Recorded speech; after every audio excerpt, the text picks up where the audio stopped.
सरकार उसी की बननी चाहिए जहाँ तक एक नागरिक के हैसियत से हमारा मानना है कि जो शिक्षा, स्वास्थ्य, रोजगार पे बात करे, जो अच्छे सड़क के बारे में बात करे, वैसे विचारधारा के लोगों की सरकार बननी चाहिए।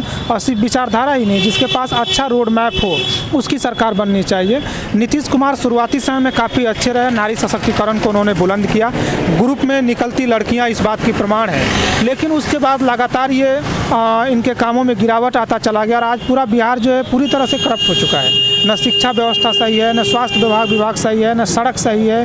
रोज़गार की तो हालत सबसे ज़्यादा ख़राब है, जो बड़ी संख्या में लोग रोज़गार की तलाश में बाहर निकल रहे हैं। तो अभी के समय में जब विधानसभा चुनाव आ गए हैं तो ऐसे लोगों की सरकार बननी चाहिए जिसका शिक्षा, स्वास्थ्य, रोज़गार पे बेहतर रोड मैप हो और जो ये दिखाए कि हम इतने दिनों के अंदर इस तरीके से काम कर पाएंगे और जो आधुनिक समय के अनुसार बेहतर विकल्प देगा उसकी सरकार बननी चाहिए। और मैं मानता हूँ कि अभी के समय में तेजस्वी यादव महागठबंधन के जो एक प्रबल चेहरे हैं वो एक बड़े विकल्प के तौर पे नज़र आ रहे हैं। और ख़ास तौर से ऐसे में सबसे ज़्यादा बड़े विकल्प नज़र आ रहे हैं जब प्रधानमंत्री कहते हैं कि 60 के बाद के लोगों को जॉब से हटा देना चाहिए क्योंकि वो सही तरीके से काम नहीं कर पाएंगे। नीतीश जी कहते हैं कि 50 के बाद से लोगों को, 60 के बाद से लोगों को हटा देना चाहिए। तो मेरा मानना है कि नीतीश जी भी 50 के पार हैं, सुशील जी भी जो है 50 के पार हैं और तेजस्वी जी जो है 50 के अंदर हैं, यूथ हैं। तो निश्चित रूप से राजनीति में एक बार एक्सपेरिमेंट होना चाहिए और हर क्षेत्र की तरह राजनीति में भी एक युवा को बेहतर विकल्प के तौर पे सामने आना चाहिए। और तेजस्वी बड़े चेहरे और बेहतर विकल्प हैं और ख़ास तौर से उनका राजनीतिक जो दौर रहा है, बेदाग रहा है। उप मुख्यमंत्री के रूप में उन्होंने अच्छा काम किया, कोई भी आरोप उन पर, गलत आरोप उन पर नहीं लगा है। तो मैं समझता हूँ कि अभी के समय में बेहतर विकल्प हैं और कुल मिलाकर यही रहेगा कि जो शिक्षा, स्वास्थ्य, रोजगार और सड़क पर सबसे बेहतर विकल्प देगा, बात करेगा, हम उसी को चुनेंगे। अच्छा, जहाँ पे आपने एज फैक्टर की बात कहा, तो क्या संभव है कि राजनीति में एज फैक्टर का ऐसा कुछ बन पाए जिससे 50 से ज़्यादा एज वाले राजनीति छोड़ दे या उनको साइड कर दिया जाए, मुख्य धारा में युवा को लाया जाए? क्या ऐसा संभव है?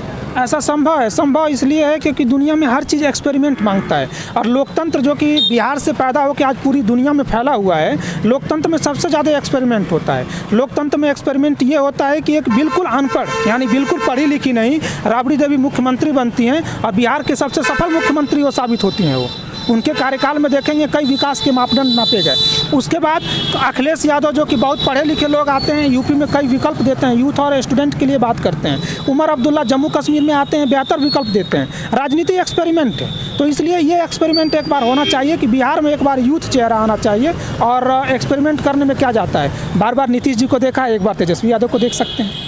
तो बार बार नीतीश कुमार तो एक बार तेजस्वी यादव की बात इन्होंने कह डाली। मैं आपसे एक और मुद्दे पे बात करना चाहूँगा कि जहां नीतीश कुमार ने ये घोषणा की है कि दलित और महादलित में किसी की मौत होती है, मर्डर होता है, तो उनको सरकारी नौकरी दी जाएगी। तो इस मुद्दे को आप कैसे देखते, कौन से एंगल से देखते हैं? क्या सरकारी नौकरी के लिए मरना ज़रूरी है?